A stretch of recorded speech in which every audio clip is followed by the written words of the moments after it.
எல்லாருக்கும் நமஸ்காரம். இன்னைக்கு நம்ம தசகம் 11ல 6லிருந்து 10 ஸ்லோகங்கள் வரைக்கும் பார்க்க போறோம். நேத்திக்கு நம்ம 5 ஸ்லோகம் வரைக்கும் பார்த்தோம். அதுல 5வது ஸ்லோகத்துல சனகாதி முனிவர்கள்லாம் உன்னை பார்க்கணுன்றதுக்காக உன்னோட வைகுண்ட லோகத்துக்கு வந்தா, அப்ப நீ அவளுக்கு என்ன பண்ண அப்படின்னா, அதுக்கு முன்னாடி நடந்த சில கதைகள் எல்லாம் பார்த்தோம். அதுக்கப்புறம் பெருமாள் லக்ஷ்மி தேவியோட கூட கருடனோட தோல் மேல ஏறின் அழகான தன்னோட திருமேனி தரிசனத்தை சனகாதி முனிவர்களுக்கு காமிச்சார் அப்படிங்கிற வரைக்கும் பார்த்தோம். அடுத்தது இப்ப 6வது ஸ்லோகத்துல ஒன்னையே நினைச்சு துதிச்சுட்டு இருந்த அந்த முனிவர்களுக்கு நீ அவளை பார்த்த உடனே நல்ல நல்ல வார்த்தைகளாக இதே மாதிரி நடந்ததுக்கெல்லாம் நீ அவளை காம் டவுன் பண்ண. அதுக்கப்புறம் வேறு யாரையுமே தலைவனாக ஏத்துக்காத தொண்டர்களா இருக்கக்கூடிய அந்த வாயில் காப்போர்கள், அவளும் நல்ல உண்மையான விஷ்ணு பக்தர்கள் தான். ஆனா அவளுக்கும் அந்த மாதிரி ஒண்ணு நடக்கணும் அப்படிங்கிறது பெருமாளோட விளையாட்டு. அதனால அவரே இந்த மாதிரி ஒரு விளையாட்டை பண்ணி, நீங்க என்ன பண்ணுங்கோ, நீங்க 2 பேரும் சம்ரம்பம் அப்படின்னு சொல்லக்கூடிய யோகத்தினால 3 பிறவிகளை நீங்க எடுத்து கடைசியில திருப்பியும் என்கிட்டயே சேருவீங்க, நானே உங்களை கூப்பிட்டுக்கிறேன் அப்படின்னு சொல்லி அவளையும் அனுப்பிச்சு வச்ச அப்படிங்கிறது 6வது ஸ்லோகம்.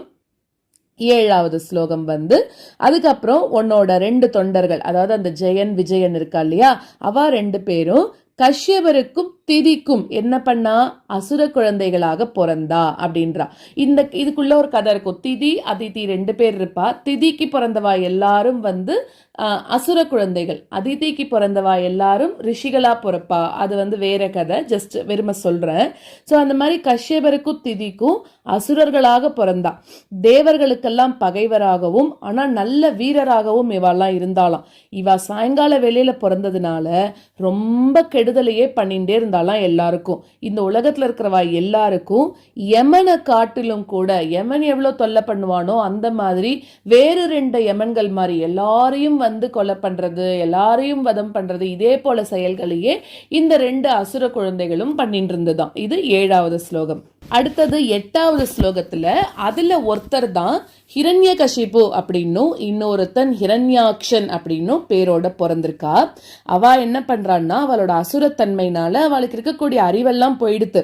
அப்ப என்ன பண்ணா, ஒன்ன தலைவனா வச்சுட்டு இருக்கக்கூடிய எல்லா உலகங்களையும், தனக்கு இருக்கக்கூடிய அவ்வளோ அசுரனுக்கு எவ்வளவு கோபம் வரும்னு தெரியும் இல்லையா, அந்த கோபத்தினால இந்த உலகத்துல எல்லாரையும் துன்புறுத்தினாலாம். இது 8வது ஸ்லோகம். அடுத்ததாக 9வது ஸ்லோகம். அந்த 2 பேர்ல ஹிரண்யாக்ஷன் அப்படின்னு சொல்லக்கூடிய ஒரு பெரிய அரக்கன், அவன் என்ன பண்ணா, எப்பவுமே அவனுக்கு போர் பண்ணணும் அப்படின்னு சொல்லக்கூடிய ஒரு ஆசை இருந்துட்டே இருக்குமா. அதனால எப்பவுமே கையில என்ன பண்ணுவானா, ஒரு கத்தியோ வாளோ ஏதோ ஒன்று வச்சிருந்து அலைஞ்சுட்டே இருப்பானா. அப்போ பார்க்கும்போது எங்கேயுமே தனக்கு சமமா இருக்கக்கூடிய ஒரு பகைவன் யாருமே இல்லை அப்படிங்கிறதுனால உன்னோட மனைவியா இருக்கக்கூடிய நிலமகள் அவளை என்ன பண்றான், தண்ணிக்குள்ள முழுகடிச்சு ரொம்ப திமிரோட ஒரு பயங்கரமான கர்ஜனை மாதிரியான ஒரு சப்தத்தை எழுப்புறானா அவன். அதுக்கப்புறமா திருப்பியும் அந்த கதாயுதத்தை எடுத்துட்டு எனக்கு நிகரா யாராவது இருக்காளா அப்படின்னு திருப்பியும் அந்த உலகத்துல சுத்தி சுத்தி வந்துட்டு இருக்கானா. இது 9வது ஸ்லோகம். 10வது ஸ்லோகம். வருணனோட வாயிலாக, அதாவது ஒன்ன தனக்கு நிகரானவன் அப்படின்னு தெரிஞ்சுண்டு, வருணன் மூலமாக தெரிஞ்சுண்டு ஒன்ன தேடி நீ எங்க இருக்கன்னு தேடி தேடி அலைஞ்சானோம். அப்போ குருவாயூருக்கு தலைவனா இருக்கக்கூடிய நீ பக்தன் ஒருவனால மட்டுமே பார்க்கறதுக்கு முடியும். அவன் எவ்வளவு தேடினாலும் உன்னை பார்க்க முடியாது. யாரால உன்னை பார்க்க முடியும்? பக்தன், உண்மையான பக்தன், பக்தி யோகம் சரணாகதி பண்ணவாளால மட்டுமே உன்னை பார்க்கறதுக்கான சந்தர்ப்பம் இருக்கக்கூடிய நீ, அப்படிப்பட்ட நீதான் என்னோட நோய்கள்ல இருந்து தடுக்கணும் அப்படின்னு சொல்லி இந்த 11வது தசகத்தை பூர்த்தி பண்றார் பட்டத்ரி. அடுத்ததாக வரக்கூடிய தசகத்துல இந்த நிலமகளை இது பண்ணார் இல்லையா, மூழ்கடிச்சான் இல்லையா இந்த அசுரன். அதுக்காக என்ன பண்றார் அப்படின்னாக்க, வராக அவதாரம் எடுத்துட்டு பெருமாள் வரப்போறார் 12வது தசகத்துல. அதை அடுத்த தசகத்துல நம்ம பார்க்கலாம். பிரசாத்ய கீர்பிஸ் ஸ்துவதோ முனீந்திரான் அனன்ய நாதௌ அத பார்ஷதௌ தௌ சம்ரம்ப யோகேன பவைஸ்திரிபிர்மாம் உபேத மித்யாத கிருபம் ன்யகாதீஹி. प्रसाद्य गीर्भिस्तुवतो मुनीन्द्रान् प्रसाद्य गीर्भिस्तुवतो मुनीन्द्रान् अनन्यनाथौ अथ पार्षदौ तौ अनन्यनाथौ अथ पार्षदौ तौ संरम्भयोगेन भवैस्त्रिभिर्माम् संरम्भयोगेन भवैस्त्रिभिर्माम् उपेतमित्यात कृपं न्यगादीः उपेतमित्यात कृपं न्यगादीः प्रसाद्य गीर्भिस्तुवतो मुनीन्द्रान् अनन्यनाथौ अथ पार्षदौ तौ संरम्भयोगेन भवैस्त्रिभिर्माम् उपेतमित्यात कृपं न्यगादीः प्रसाद्य गीर्भिस्तुवतो मुनीन्द्रान् अनन्यनाथौ अथ पार्षदौ तौ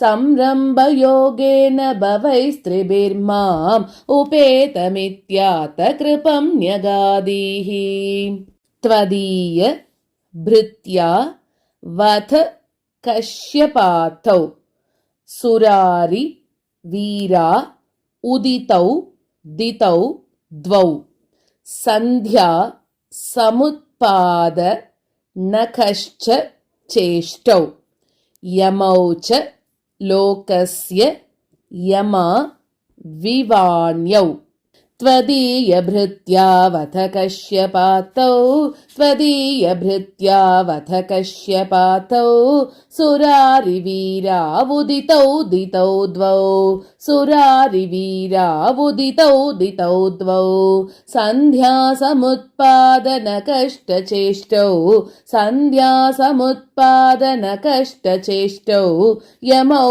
च लोकस्य यमा विवाण्यौ यमौ च लोकस्य यमा विवाण्यौ त्वदीयभृत्या वथ कश्यपातौ सुरारिवीरा उदितौ दितौ द्वौ सन्ध्या समुत्पादनकष्टचेष्टौ यमौ च लोकस्य यमा विवाण्यौ त्वदीयभृत्या वथ कश्यपातौ सुरारिवीरा उदितौ दितौ द्वौ सन्ध्या समुत्पादनकष्टचेष्टौ यमौ च लोकस्य यमा विवाण्यौ हिरण्यपूर्व कशिपुः किलैकः परो हिरण्याक्ष इति प्रतीतः उभौ भवन्नाथम् अशेषलोकम्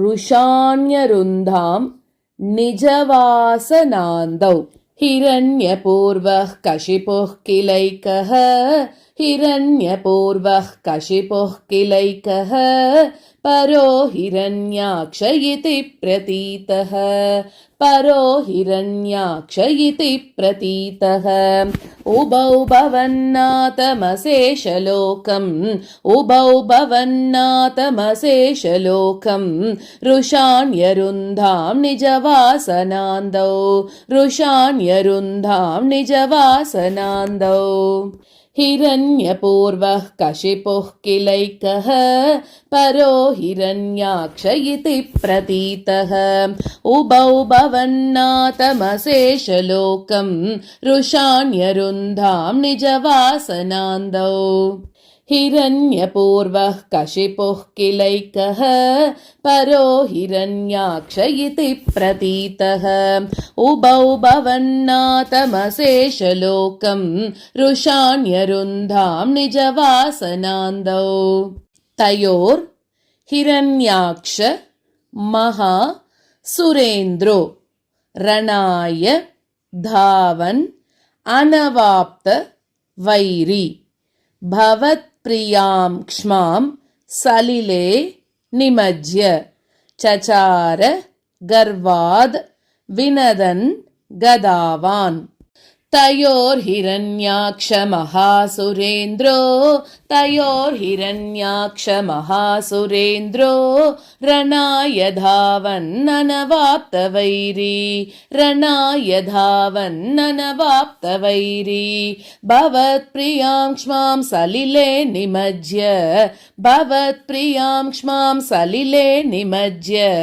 चचार गर्वाद्विनदन् गदावान् चचार गर्वाद्विनदन् गदावान् तयोर्हिरण्याक्षमहासुरेन्द्रो रणाय धावन्ननवाप्तवैरी भवत्प्रियां क्ष्मां सलिले निमज्य चचार गर्वाद्विनदन् गदावान् तयोर्हिरण्याक्षमहासुरेन्द्रो रणाय धावन्ननवाप्तवैरी भवत्प्रियां क्ष्मां सलिले निमज्य चचार गर्वाद्विनदन् गदावान् ततो जलेशात् सदृशं भवन्तं निशम्य बभ्राम गवेशयंस्त्वाम् भक्तैक दृश्य स कृपानिधे त्वं निरुन्धिरोगान् मरुदालयेश ततो जलेशात् सदृशं भवन्तं ततो जलेशात् सदृशं भवन्तं निशम्य बभ्राम गवेशयंस्त्वां निशम्य बभ्राम गवेशयंस्त्वां भक्तैकदृश्यः स कृपानिधे त्वं भक्तैकदृश्यः स कृपानिधे त्वं निरुन्धिरोगान् मरुदालयेश निरुन्धिरोगान् मरुदालयेश